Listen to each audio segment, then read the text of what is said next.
open the page. I don't want to hear you say that. Put that umbrella around while I take it off you. Warum?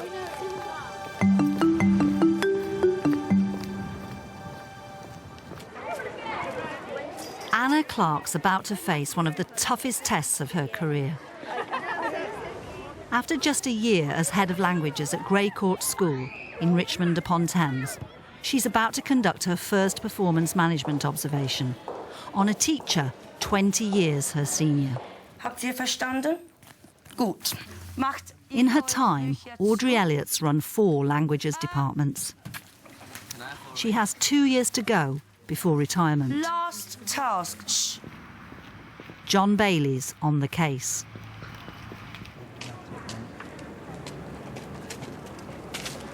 Just tell me a bit about you and her. OK. Well, Audrey's far more experienced than I am. She has been a head of department before, which makes it even more difficult, I feel, for me as a new middle manager to be observing her and giving her feedback. Yeah.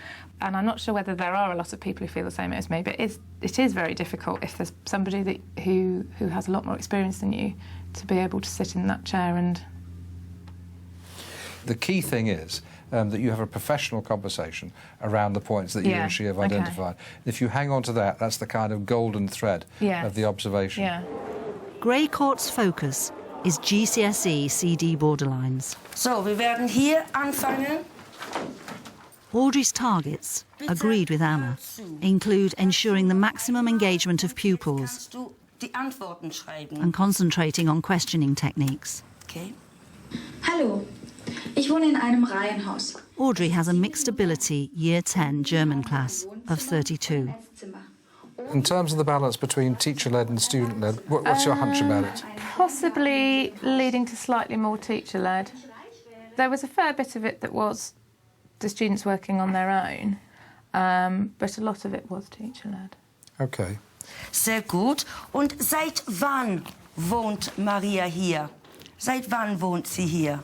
Seit 2 Jahren. Seit 2 Jahren. Sehr gut. Ausgezeichnet. Was hätte sie gern in ihrem Haus? Was hätte sie gern in ihrem Haus? Sie hat schon eine Sauna und ein Schwimmbad. Was hätte sie auch gern? Ja. Ein Freibad im Garten. Ein Freibad im Garten. Also, sehr gut. I noticed that lots of the questions were single questions. Wie viele Zimmer gibt es unten? Teacher asks a question, student gives an answer, teacher turns around to another student and asks another question. Yeah. So if you got the answer right or if you passed, you were kind of off the hook. So I wondered about the level of pressure that was being created by the questioning. I mean, I thought they were confident in answering. Billiger. Aber vielleicht auch ein bisschen gefährlicher. Ja. Und am Ende wäre. Werde. Ausgezeichnet. Very well done. Good. Excellent. There were very few children who did not want to answer, which I think is a good thing, because obviously the atmosphere... Yes, and they were under pressure from the observation as well, weren't exactly. And so, have so many of them who were happy to respond and who did so well, I thought was a really good indicator that her learning environment is a very positive one. Du bist Dieter und du bist Maria. Also. Wie viele Zimmer hat dein Traumhaus? 8. Das heißt... Mein Traumhaus hat ein Wohnzimmer, ein Esszimmer und eine Küche im Geschoss. Was hast du im ersten Stock? Im ersten Stock habe ich eine... Under the engagement heading, is there anything that you would like?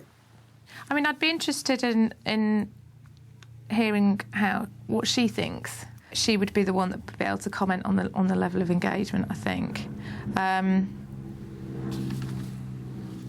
But as far as something that she could develop regarding that, I don't really know. OK, so we ask. Yeah. Or rather, you ask. I'm just going to watch. Yeah. Could you please work together? And in 5-6 minutes or so, I'm going to ask you exactly where each person would consider their Traumhaus to be, OK? 5 Minuten. Work together, read through.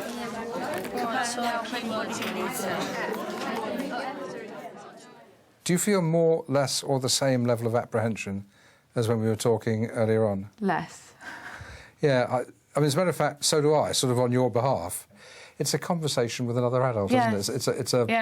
It's a pair of reflective practitioners having a professional conversation. And having seen the lesson, and now know what I'm going to talk about, it's very difficult when you're discussing what you're going to talk about when you haven't actually seen the thing that you're going to talk about.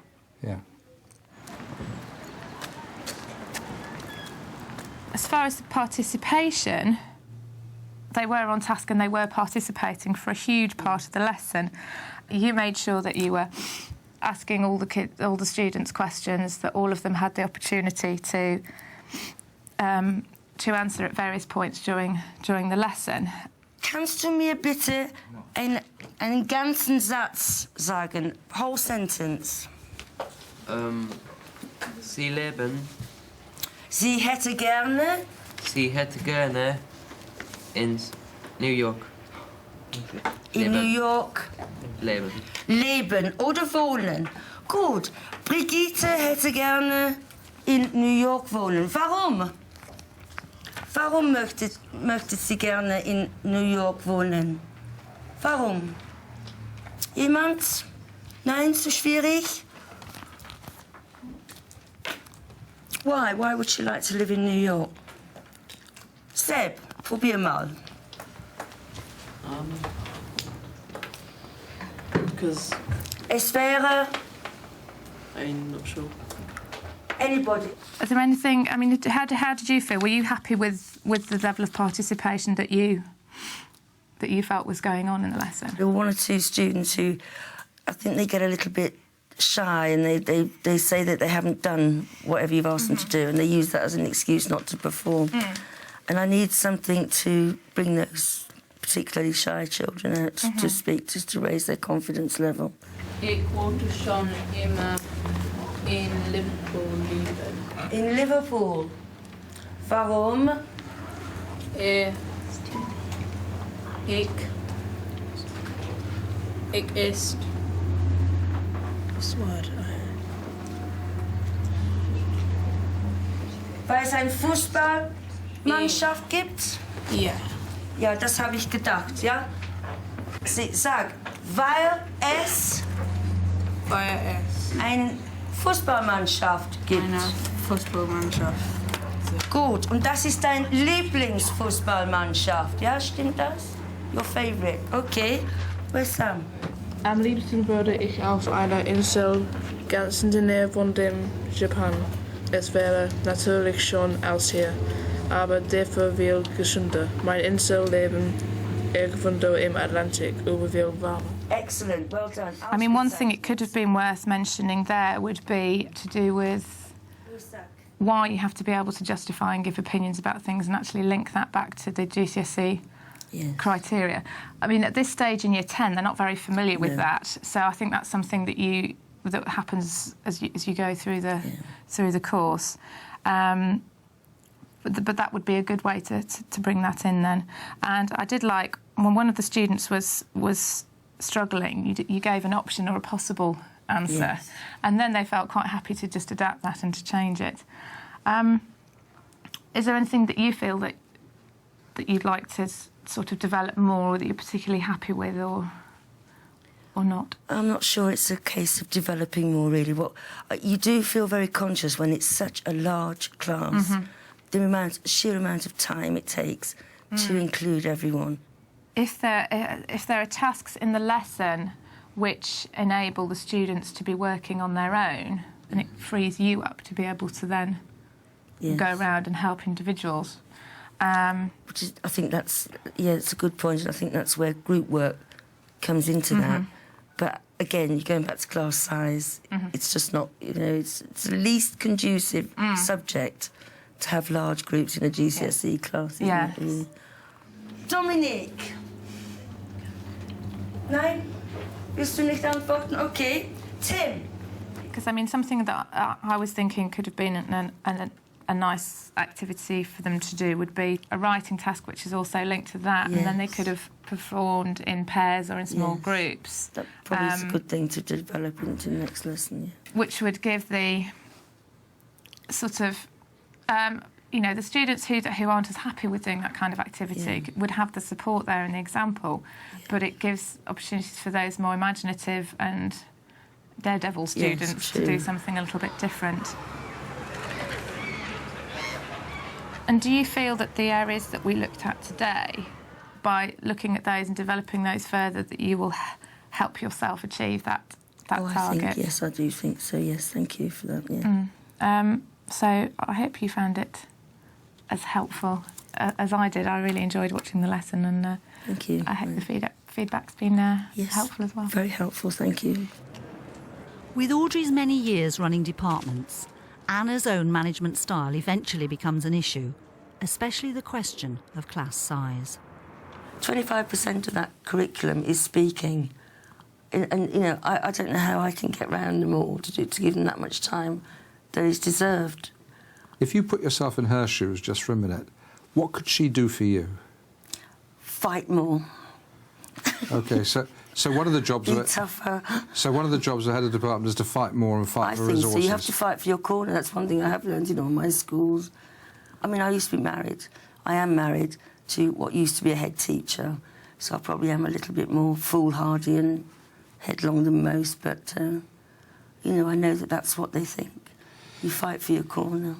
And with reviews like this, they can be a put-upon thing. They can be another box to check and another thing to go through. Or they can be a really useful opportunity to have a professional discussion. Yes, I think like, so. You're stuck with these big groups. What can you do about it? Yeah. Do you want to go and look at some rooms where there's people doing group work and finding out what else is being done in the school? I think by doing that with large groups, you capitulate, and things will never improve if you capitulate. If I'm finding out fantastic ways of dealing with it, then people are going to come to me and say, oh, we can stick another 3 in there, no problem. And I know that might sound very naive, but we're not helping those children, and we're accepting it. And I'm really sorry, but we shouldn't be accepting it for their benefit, not for ours. I mean, we're paid for all this. We're paid to work hard and jump through hoops. You were under quite a lot of pressure, weren't you, there? Because that's an experienced colleague. Yeah. Who's got really strong views. Yeah. One of the things that we were being told in code was head of department must fight for more equipment, time and space for their department, and then they might get a bit more time of day from me. That's probably putting... That might be putting it a bit strongly. But that was partly what was going on. Yeah. Yeah. Well, I think... There's only so many times you can ask things and be told no. Yes. And there is a point when I have complained about things and I've just been told no. And I think I'm very much of the opinion that if that happens, then you just get on with it and you make the best of it. An aspect of being a head of department is you're between a rock and a hard place. Yeah. Because what's your primary unit? Is it this team that you're building to make an excellent department? Or is it building the school as an excellent school and impressive in national terms? Yeah. So those are big issues, aren't they? Yeah, very. Ones which I don't feel I can quite come to terms with and today.